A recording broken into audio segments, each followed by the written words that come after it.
There's a moment in this work where things get a little weird. It's not the high voltage spark of a new diet or the frantic adrenaline of having a New Year's resolution. Instead, it's this moment of total unsettling silence. Say you step on the scale. For years, the scale was the judge and executioner of your mood.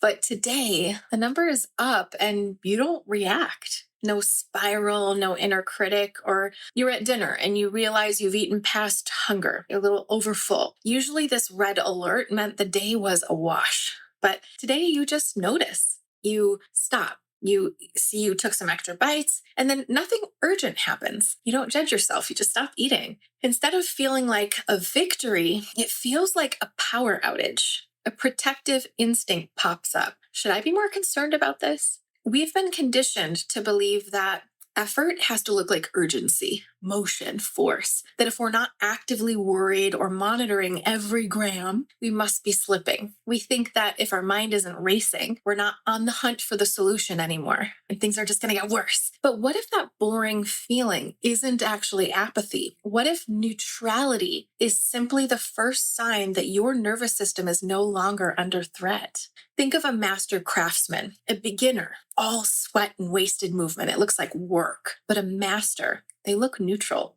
They're not doing less work. They're doing better work by removing the friction.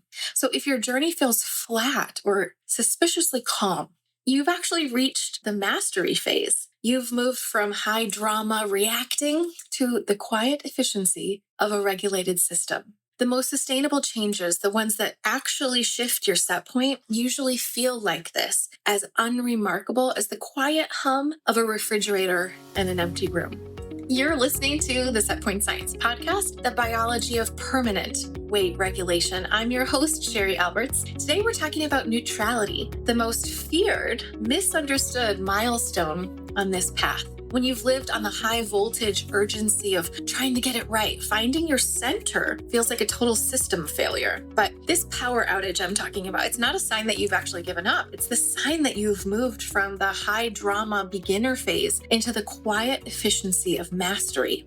We're diving into why your brain is a weather forecaster, why boring is actually the goal, and how to finally trust the science of a regulated system. All right, let's pull back the curtain on what neutrality actually is and why it's the most important gear you've never been taught to use. When I talk about neutrality, being neutral, I'm not just talking about a positive thought. I'm talking about a physical nervous system state, just as real and visceral as being terrified. A state, neutral is like a state of flow. Biologically, neutrality means that the things happening around you, or especially inside of you, they simply are. They aren't good, they're not bad, they're just data points. When you're in this mastery gear, your emotions are steady. You aren't being tossed around by the waves of the day. You're operating from a solid, confident center. We often think our stress comes from our environment around us, but it actually comes from how we interpret that environment.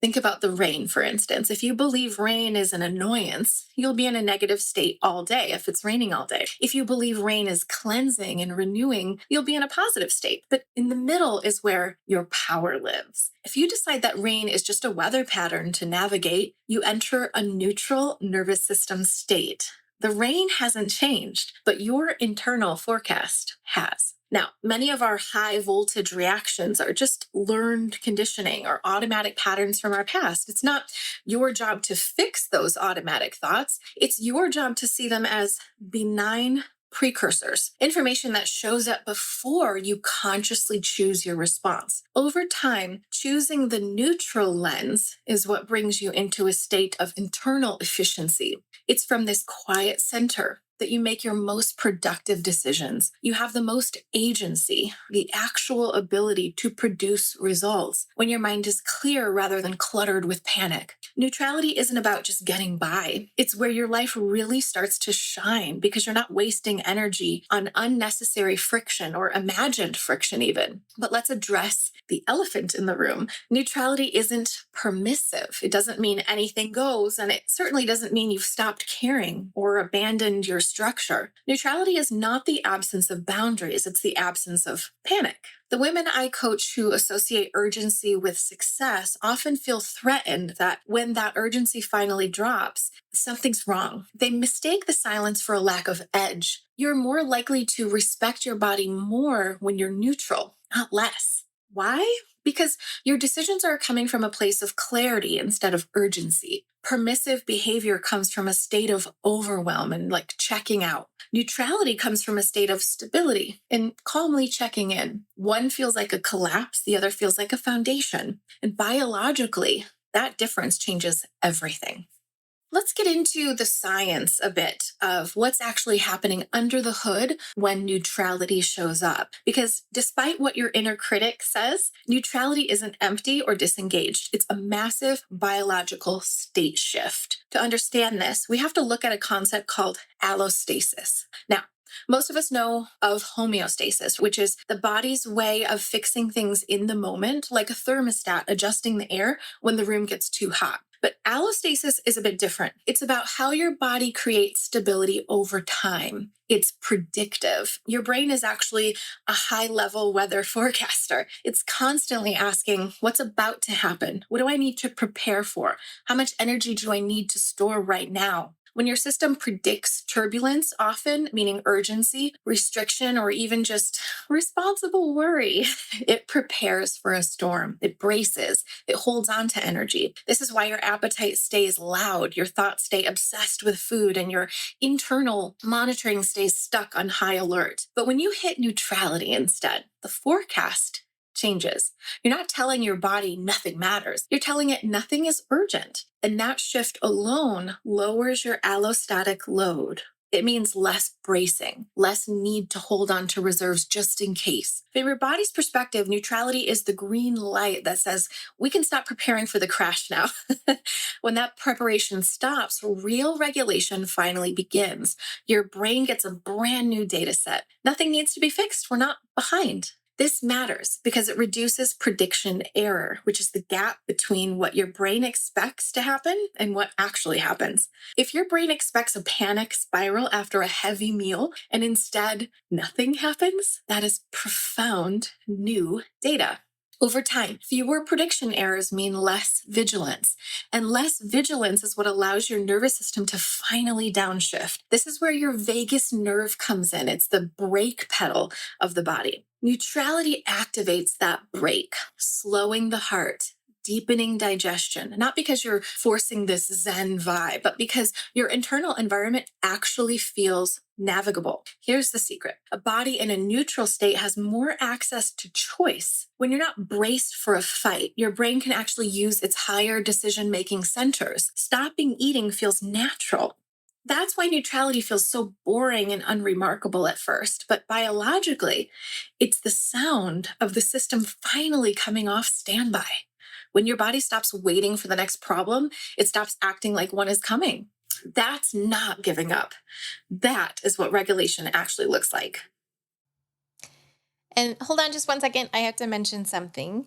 And just FYI, if you're watching this on YouTube or you're hearing a little audio difference or something, I'm recording this after I recorded the original part of the podcast. Okay. So there's something else that's important here that I want to name, especially because the doors to my Set Point Restore membership are finally opening soon. When your nervous system finally shifts into neutrality, when nothing feels urgent, no matter what's going on, something else happens quietly in the background.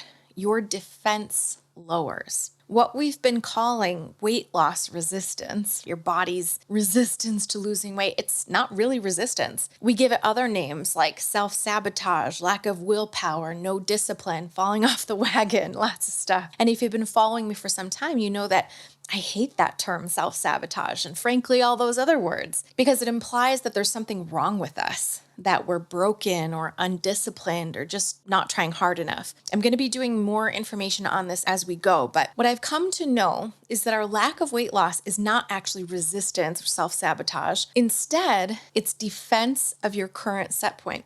Your body is actually defending that current weight. It's protective. And that weight defense stays activated when the system feels pressure. And to be even clearer, experiencing or creating inner neutrality, becoming more neutral. It's not apathy, or some people think, it's this kind of, oh, well, I just don't care anymore. No, it's actually the first biological and psychological sign that your weight defense is starting to soften. Inside my Set Point Restore membership, this is what we practice, not pushing harder, but learning how to lower that internal weight defense on purpose, because we don't fight our weight.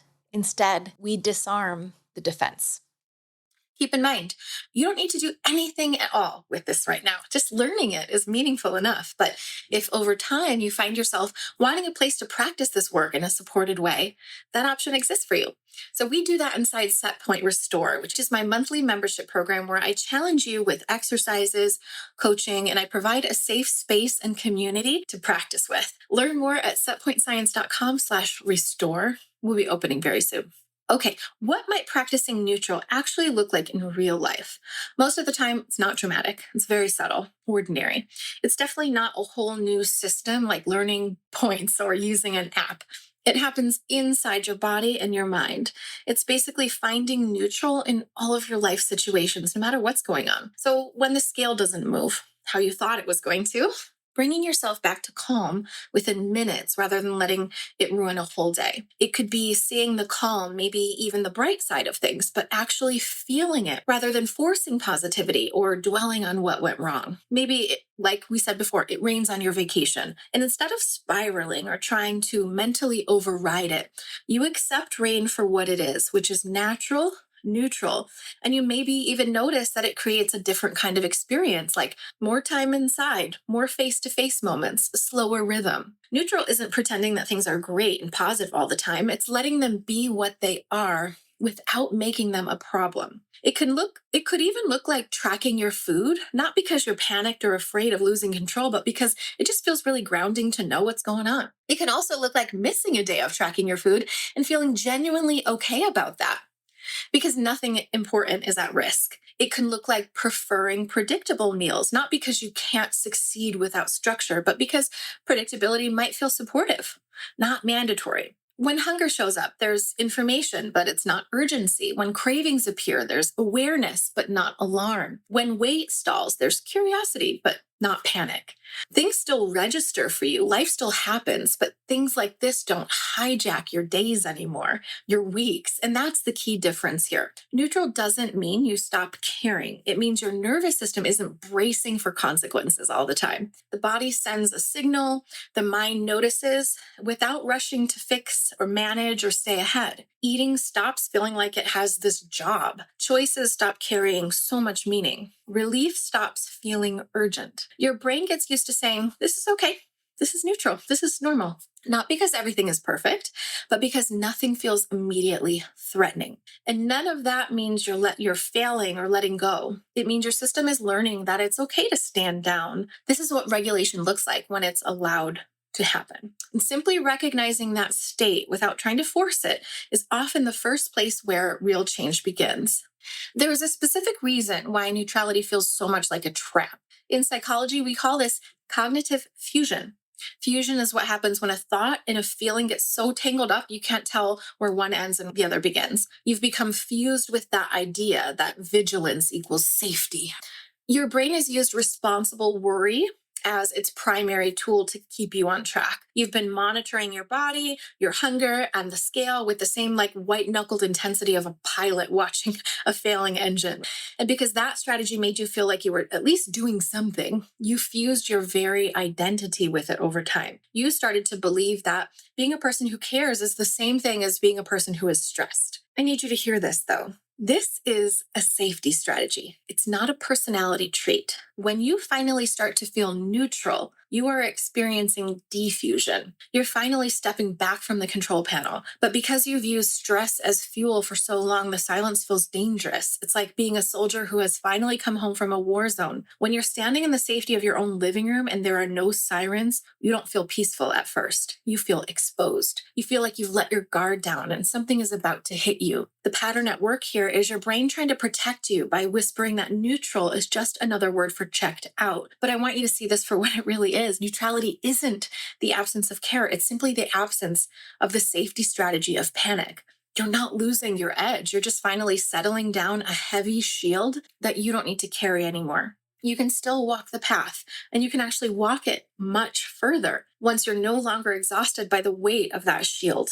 So here's how I want you to look at this newfound boring feeling. We spent a lifetime thinking that for something to be working, it has to feel like effort. We've been trained to believe that if our heart rate isn't up, if our mind isn't racing, and if we're not on the hunt for the next solution, then we must be stagnant. But in high performance coaching, we look at something called cognitive flexibility. Cognitive flexibility is the ability to adapt to your environment without a massive internal meltdown. It's the hallmark of a healthy, resilient brain. And the interesting thing is that high level flexibility looks remarkably quiet. Think about a master craftsman, like we talked about before. When the beginner tries to build something, they are all sweat, tension, wasted movement, making mistakes. They're trying so hard, you can actually see it in their face. But when a master does it, it looks like nothing. It looks easy. It looks neutral. As we said before, this master isn't doing less work. They're just doing better work. They've simply removed that friction. They stopped fighting the tools and started using them. The reframe is this: neutrality isn't the sign that you've stopped trying. It's the sign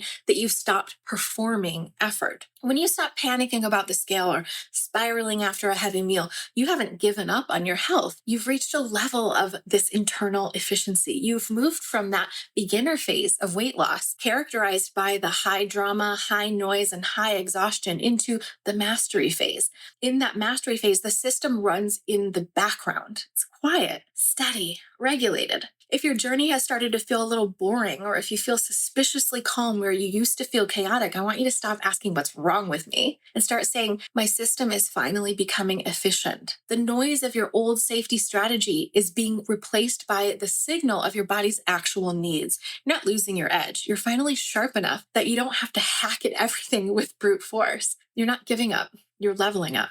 I want to pause here and acknowledge something. This is going to feel weird. If you have spent years, maybe decades, using urgency as your primary fuel source, reaching neutrality is going to feel like a total power outage. You might even feel a little flat. When that happens, I want you to integrate this one truth. Your nervous system is not broken. It's finally quiet. In the past, you've mistaken quiet for quitting, but today we are orienting ourselves to a new map. In this new map, quiet is where the healing happens. Quiet is where a set point actually moves. Because a body that is quiet is a body that finally feels safe enough to let go of its energetic reserves. So as you go through your next few days, I want you to practice a little bit of metacognition, which is just a fancy way of saying thinking about your thinking. When you find yourself in that moment that used to be a high drama zone, maybe you're looking at a menu, or you're standing on the scale, or you just realized you ate past fullness, I want you to shift into the neutral gear. Instead of asking, am I doing this right? Ask yourself one simple question. Is this actually urgent, or is this just happening? Urgency feels like heat, racing thoughts, a desperate need to fix something immediately. Neutrality feels like room temperature. It's the realization that you ate the thing, or the weight stayed the same, and you're still here. The world didn't end. If you find yourself feeling boring or chill or like that power outage about your food today, I want you to high five yourself, actually, seriously, because that boring feeling is actually the sound of your metabolic and nervous systems finally coming into alignment. You're not falling off the wagon. You're finally learning how to drive the car without slamming on the brakes every 5 minutes. So if you take one thing away from today, let it be this. Neutrality is not the absence of progress. It is the presence of regulation. If you've been waiting for this journey to feel like a high-octane transformation, I'm here to tell you that the most sustainable changes, the ones that actually shift your set point for good, usually feel unremarkable. It's background noise. It's efficiency. If it feels quiet, if it feels just kind of okay, if it feels like you finally stopped fighting a war, you were never going to win, by the way. You're exactly where you need to be.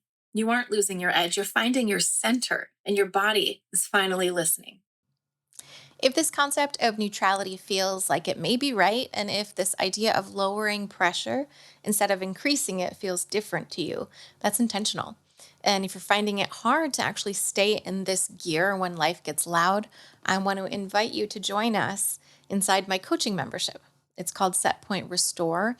It's opening very soon. The entire foundation is built around one idea. We don't fight our weight. We disarm defense. If you've been trying to overpower your biology, this space teaches you how to work with it instead. Calm, neutral, in flow. If you're ready to trade the urgency for some genuine stability, you can find all the details and join the waitlist at setpointscience.com/restore. I'm Cheri Alberts. Thank you for spending this time with me inside the science of your own brilliance. Until next time, understand and be gentle with your biology, and be brave enough to be neutral and maybe a little bit boring.